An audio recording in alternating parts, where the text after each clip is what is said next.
Je m'appelle Philippe Tinari. Je suis le directeur du Ullens Center for Contemporary Art.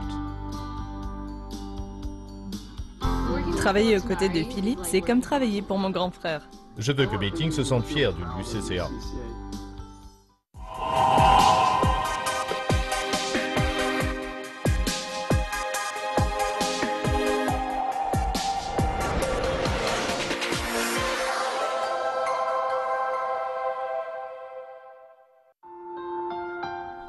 Nous sommes au 798. Aujourd'hui, c'est l'un des endroits les plus branchés de Beijing. Mais il y a 10 ans, la première fois que je suis arrivé, l'endroit n'était qu'un ensemble de bâtiments d'usines délabrés. Alors que la décennie s'écoulait, cette zone a été le berceau dans lequel l'art contemporain chinois s'est développé. Un processus que j'ai eu la chance de voir avancer étape par étape.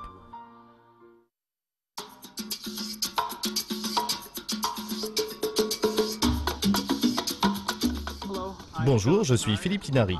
Je vis ici à Beijing, je suis un Américain de Philadelphie. Je suis le directeur du Ullens Center for Contemporary Art. L'UCCA est actuellement le plus important centre d'art contemporain de Beijing. Il a été ouvert en 2007 grâce à la générosité d'un couple de Belges, Guy et Maria Mullens, qui ont été, presque toute leur vie durant, de grands collectionneurs des arts chinois. Tout au long des 6 années où nous avons été ouverts, nous avons organisé à peu près 80 expositions et 2000 événements publics et nous avons accueilli plus de 2 millions de visiteurs venus ici pour en apprendre plus sur l'art contemporain. L'UCCA est un organisme à but non lucratif. Nous ne vendons ni n'achetons d'œuvres d'art. Nous les montrons simplement au public pour leur édification.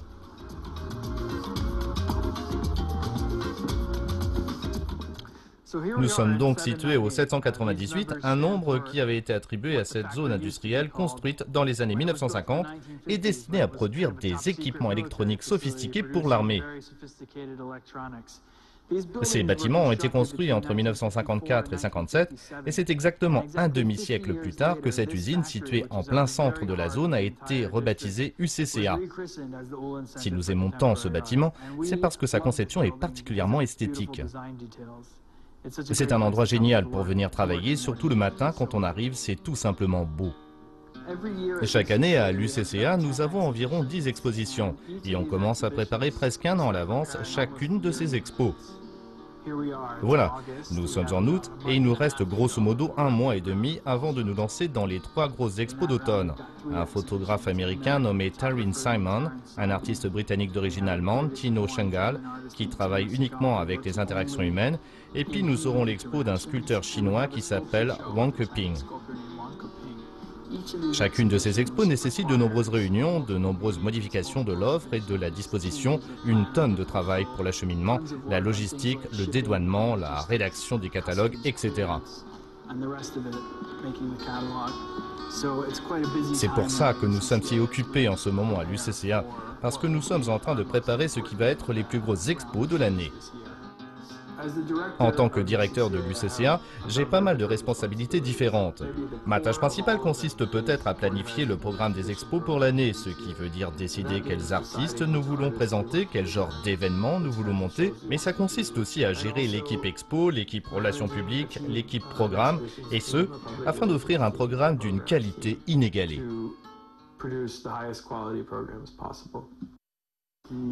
Et c'est vraiment une expo super passionnante pour l'UCCA. Et voici Wang. C'est vraiment une expo super passionnante pour l'UCCA. Et voici Wang Xingwei, l'artiste qui, à mon avis, est l'un des meilleurs peintres qui travaillent en Chine aujourd'hui. Et ce, pour un bon nombre de raisons, mais qui vous échappent peut-être. C'est pour ça qu'on a voulu faire une grosse expo sur lui. On a fait venir 70 de ses œuvres de 4 coins du monde. L'une des choses que j'ai vraiment toujours admiré chez lui, c'est le côté à la fois humoristique et critique de ses œuvres.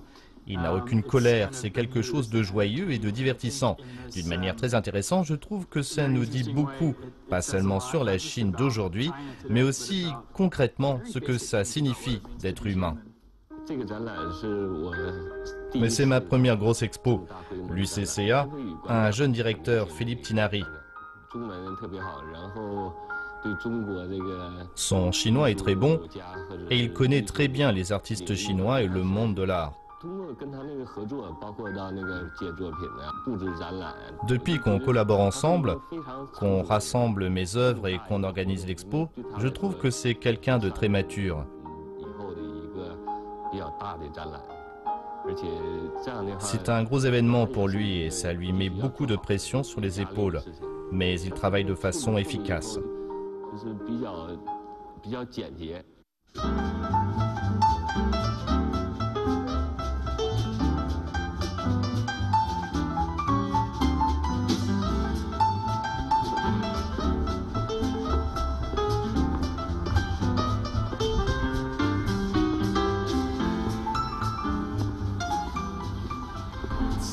Nous sommes samedi et aujourd'hui à Beijing il fait beau, le ciel est bleu et il y a beaucoup à faire.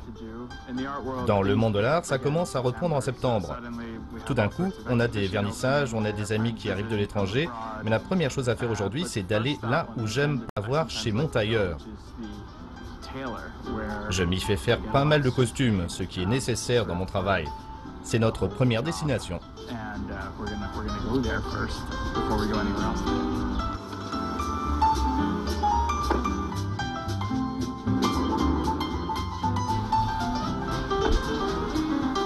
Bonjour, ça fait longtemps que j'étais pas venu, c'est l'automne. Vous avez de nouveaux tissus? Oui, et on a déjà vos mesures. Voici l'un de mes endroits préférés de Beijing. Voici Feifei, ma couturière, l'un des grands talents du district de Chaoyang. Je suis venu pas mal de fois ici pour me faire différentes sortes de costumes. Comme l'automne arrive, on est ici pour voir ce qu'on pourrait avoir de nouveau. Je me souviens d'un jour à l'université de Duke dans les années 1990. On était en cours d'histoire et il y avait un drôle de type assis au fond de la classe. C'était en fait le romancier américain Tom Wolfe, connu pour son éternel complet blanc. Je me souviens à quel point son apparence m'a impressionné. Je pense que pour beaucoup de personnes, il a toujours été une sorte d'icône de la mode.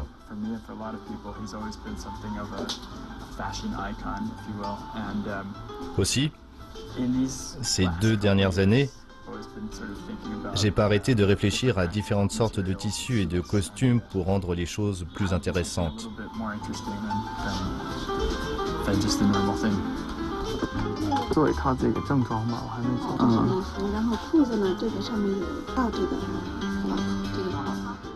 Bon, très bien, Feifei. Allez, au revoir.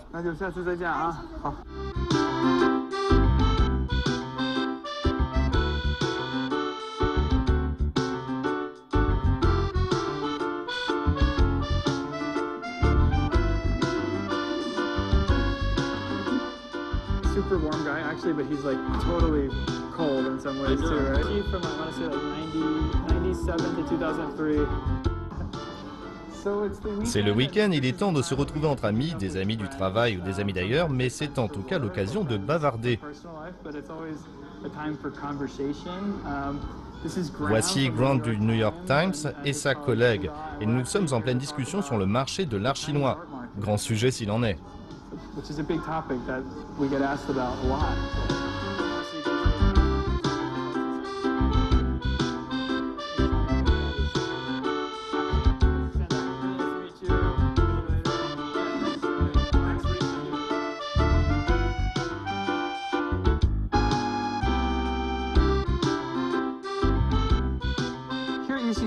Ici, à l'UCCA, on ne fait pas que monter des expos, on organise aussi plusieurs centaines de conférences chaque année, des conférences et des visionnages qui sont ouverts à un large public.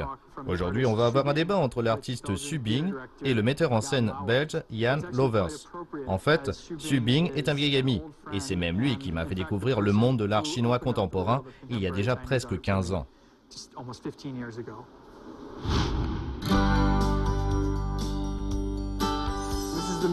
C'est l'homme qui m'a fait découvrir l'art contemporain chinois. Je pense que Phil est incroyablement intelligent, vif d'esprit et gentil aussi.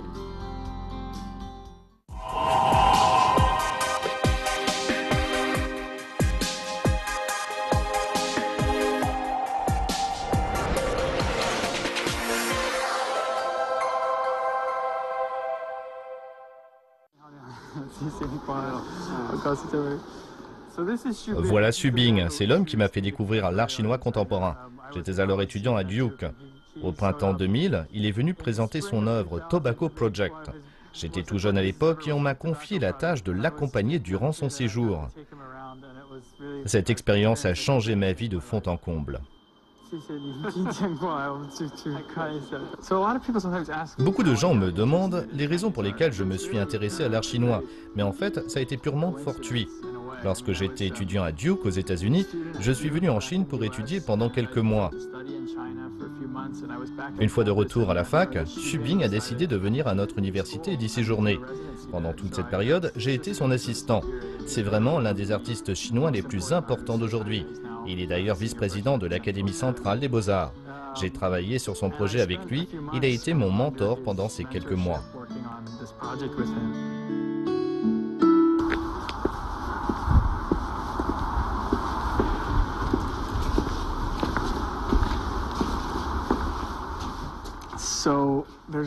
À Beijing, il y a toujours des expos à voir.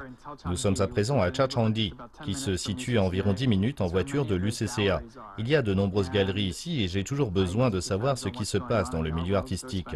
Alors le week-end, je passe pas mal de mes après-midi à tourner dans ces galeries pour voir les dernières expos données par des artistes chinois très divers.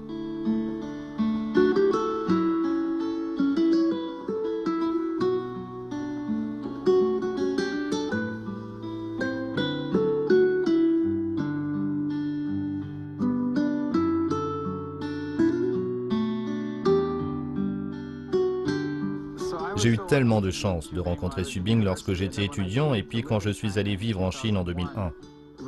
C'est par son intermédiaire que j'ai connu beaucoup d'artistes et vu un grand nombre d'expos. Et c'était vraiment une autre époque. Alors que je n'étais qu'un jeune étranger sinisant, il y avait quand même la possibilité de rencontrer des artistes, de se pencher sur leurs œuvres, voire même d'y prendre part dans certains cas. De 2001 à 2003, j'ai donc passé 2 années très intéressantes ici. Pourtant, aussi marrant que cela ait pu être, je n'aurais jamais imaginé faire carrière dans l'art contemporain chinois. En 2003, j'ai quitté Beijing pour retourner aux États-Unis et étudier l'histoire chinoise à Harvard. Ce qui m'a frappé durant ces années-là, c'était que beaucoup d'étudiants et de professeurs appréhendaient la Chine plus comme quelque chose de vieux, de passif, de presque statique, que d'un endroit dynamique dans lequel on pouvait s'impliquer et vivre sa vie. Plutôt que de m'intéresser à la calligraphie, au qigong ou aux autres aspects de la culture traditionnelle, j'ai toujours préféré me tourner vers la Chine que l'on pouvait avoir aujourd'hui et que l'on pouvait construire demain. Après avoir obtenu mon master en 2005 et être revenu en Chine peu après, j'ai passé un mois à fureter un peu partout pour savoir ce qui s'était passé dans le monde de l'art depuis 2 ans.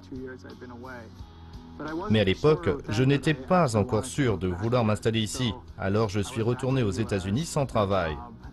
Je suis resté 2 mois à Philadelphie et à New York et puis j'ai eu la chance de pouvoir travailler avec Sotheby's qui préparait ses premières enchères d'œuvres d'art contemporaines chinoises. Alors j'ai passé 5 ou 6 mois dans leur bureau où j'ai rédigé des catalogues pour cette vente qui allait être un gros événement pour le milieu artistique chinois. Mais alors que j'étais à New York et que je travaillais sur l'art contemporain chinois, je me suis rendu compte qu'en fait, ce serait peut-être mieux d'être en Chine. Je produisais cette nouvelle forme d'art, là où le monde de l'art connaissait une évolution rapide mois après mois. Alors, à la fin de ma mission, en mars 2006, j'ai pris un billet d'avion pour revenir et je n'ai pas quitté la Chine depuis lors.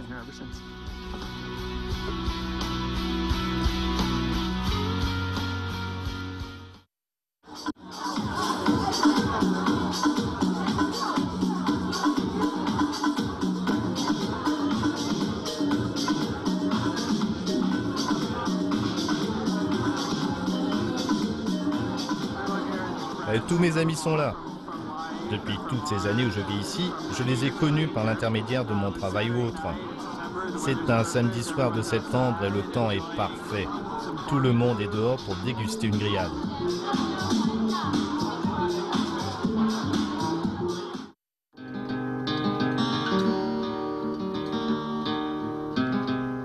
Nous commençons une nouvelle semaine, il va y avoir du travail puisque nous aurons plusieurs vernissages dans quelques jours.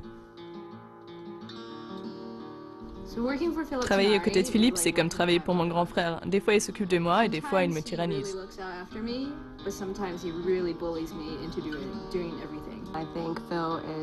Je pense que Phil est incroyablement intelligent, vif d'esprit et gentil aussi. On a l'habitude d'échanger des informations sur les voyages, sur les fringues et sur la bouffe.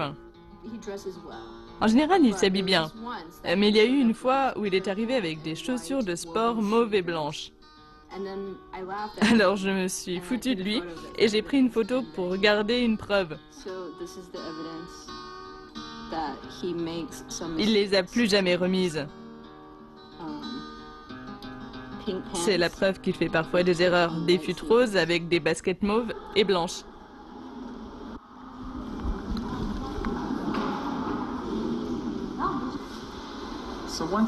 Une chose à laquelle on pense constamment à l'UCCA, c'est de rendre l'endroit indépendant financièrement.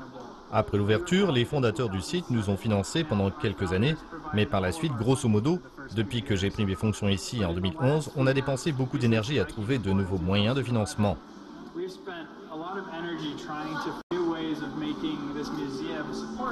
Vous voyez ici un de nos magasins où on vend toutes sortes d'objets design, des livres d'art, des éditions limitées, des choses que vous ne verrez pas ailleurs à Beijing.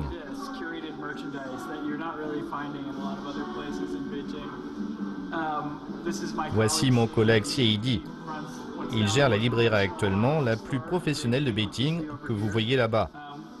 Ce n'est pas seulement pour les fanas de l'art ou les artistes du coin, c'est aussi un lieu tourné vers l'universel pour tous ceux qui voudraient en savoir plus sur l'art contemporain chinois. Enfin, on a aussi beaucoup réfléchi pour créer une sorte de comité de mécénat en regroupant des entreprises sponsors ou des collectionneurs chinois. Pourtant, dans une large mesure, on est toujours dépendant du soutien de nos fondateurs, Guy et Myriam Ullens, dont le portrait se trouve juste derrière moi. Nous avons un déjeuner de travail avec Lu Hao, qui est un artiste.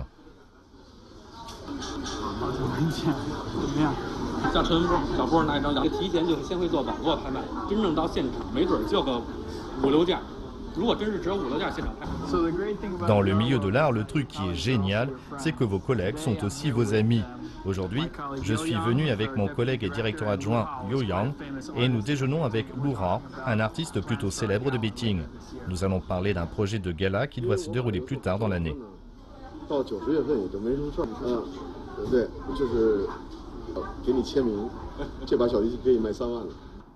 J'ai rejoint l'UCCA presque en même temps que Phil au second semestre 2011. Mais en fait, ça faisait déjà plusieurs années qu'on était amis. Mais le plus drôle, c'est que nos CV sont presque les mêmes. Avant de rejoindre l'UCCA, on rédigeait des articles et on a travaillé tous les deux pour des médias et des foires d'art.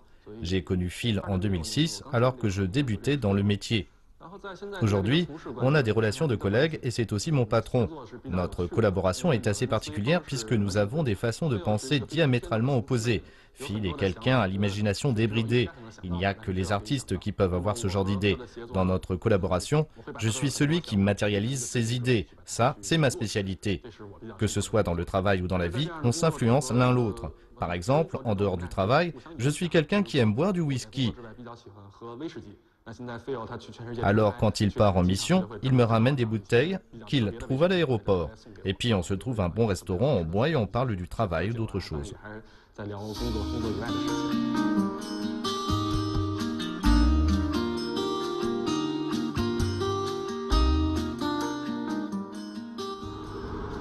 Ce quartier qui se trouve dans le nord-est de Beijing, qu'on appelle Lido, n'est pas très loin du 798 où vivent et travaillent de nombreux artistes. C'est là où j'ai décidé de m'installer à mon retour à Beijing en 2006. J'ai loué un appart et un bureau, j'ai réalisé beaucoup de projets et j'ai fait beaucoup de traductions. J'écrivais pour le magazine new-yorkais Art Forum. Je travaillais pour la foire d'art contemporain Art Basel. J'ai beaucoup publié moi-même et j'ai réalisé des monographies d'artistes. J'ai passé des moments difficiles. C'était une époque très fascinante pour l'art chinois, mais j'étais en train de me lancer et je ne savais pas ce dont le futur serait fait. Aujourd'hui, quand je repense à ce quartier, ça me fait toujours chaud au cœur. Je vis déjà à Beijing depuis une dizaine d'années et je m'y sens enfin chez moi. C'est intéressant de constater comment l'art contemporain chinois devient de plus en plus grand public.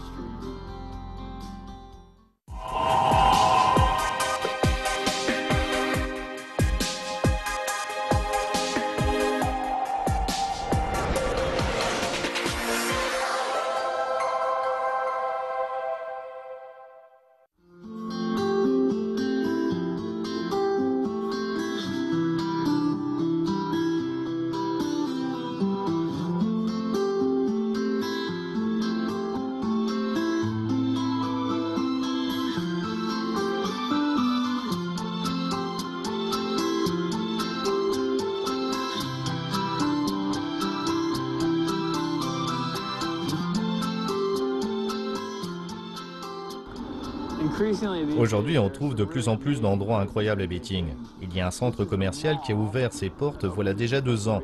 Le genre d'endroit où j'aime aller le week-end pour déjeuner et faire du shopping.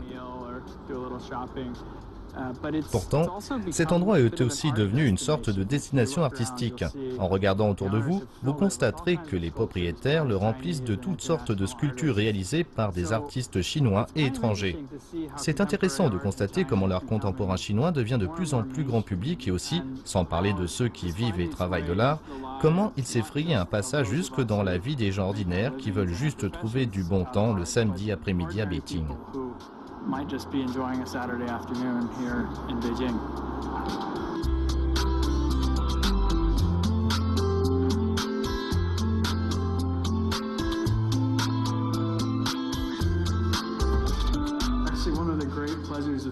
Voyager et m'acheter des lunettes font partie de mes grands plaisirs.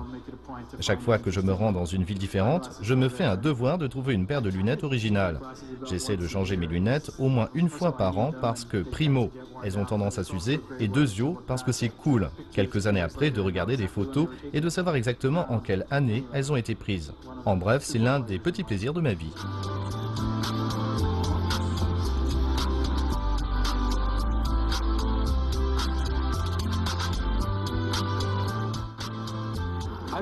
Je vis déjà à Beijing depuis une dizaine d'années et je m'y sens enfin chez moi. Cette ville se métamorphose en permanence. Je me souviens encore de la première fois où je suis arrivé ici. Il fallait que je fasse au moins une demi-heure de vélo pour trouver le moindre café. Évidemment, ce n'est plus le cas. Mais il y a des choses qui ne changent pas. Et l'une d'elles, qui est aussi l'une des choses que j'apprécie le plus, c'est le côté très culturel de cette ville et le fait qu'elle attire des gens des 4 coins du pays et de plus en plus des 4 coins du monde qui viennent ici et se battent pour réaliser leurs rêves.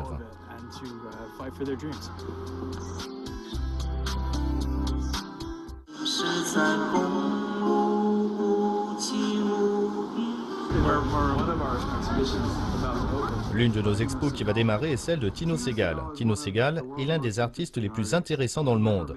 Il ne réalise aucun objet. Son travail consiste à créer des interactions entre humains. Cette année, il a gagné le Lion d'or de la Biennale de Venise. Ce soir, je l'accompagne à l'Académie centrale des beaux-arts pour avoir une rencontre avec les étudiants. Nous voici enfin arrivés à l'un des temps forts de cette année. Les expositions que nous préparons depuis tant de mois sont sur le point d'être présentées.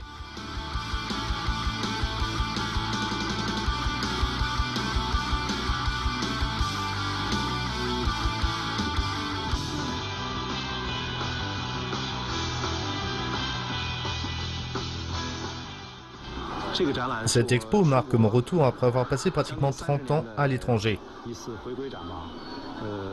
À mon avis, la disposition des œuvres et les lieux d'exposition sont parfaits. C'est ma toute première grosse expo en Chine. De grosses réalisations ont été installées dans le grand hall de l'UCCA. L'une d'entre elles occupe presque tout le hall. C'est un peu le trajet d'une vie entière.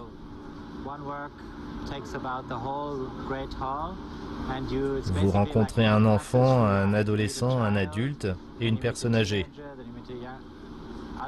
C'est comme si vous parcouriez tous les âges de la vie.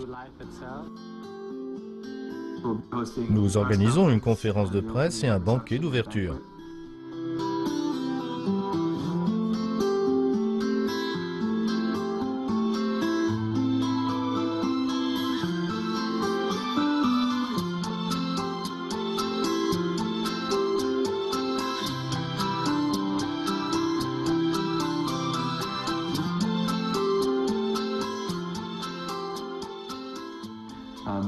Mon patron, Guy Ullens, le fondateur de l'UCCA, est arrivé de Belgique. Le voici entouré d'amis et de collègues. C'est à ce moment-là qu'on peut enfin voir les fruits de son travail.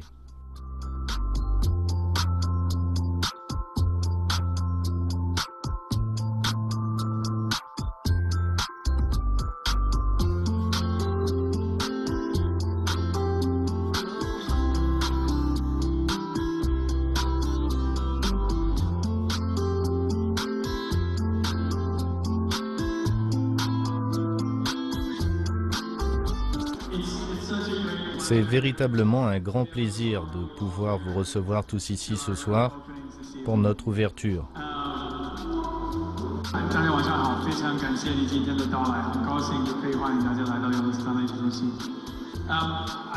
Je voudrais d'abord vous présenter les deux artistes incroyables qui sont assis au centre de notre table.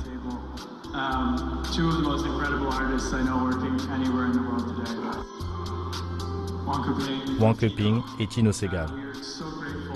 Nous vous sommes infiniment reconnaissants pour vos efforts et pour ce que vous avez amené avec vous ici à Beijing.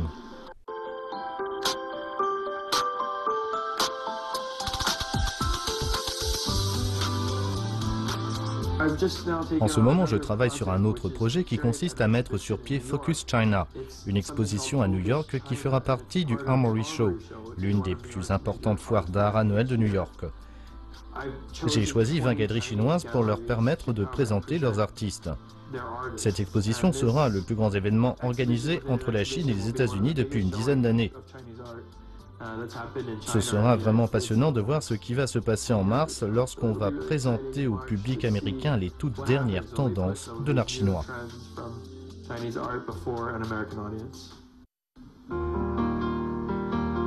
Que Beijing soit fier de l'UCCA, que la ville ait le sentiment que cet organisme lui appartient. Si vous demandez aux New-Yorkais ce qui rend leur ville si formidable, ils vous répondront probablement le Museum of Modern Art, le MMA, le Lincoln Center, ce genre d'institution culturelle de premier plan. Et je pense que si on fait notre travail correctement, on pourra alors faire en sorte que Beijing puisse aussi s'enorgueillir de l'UCCA.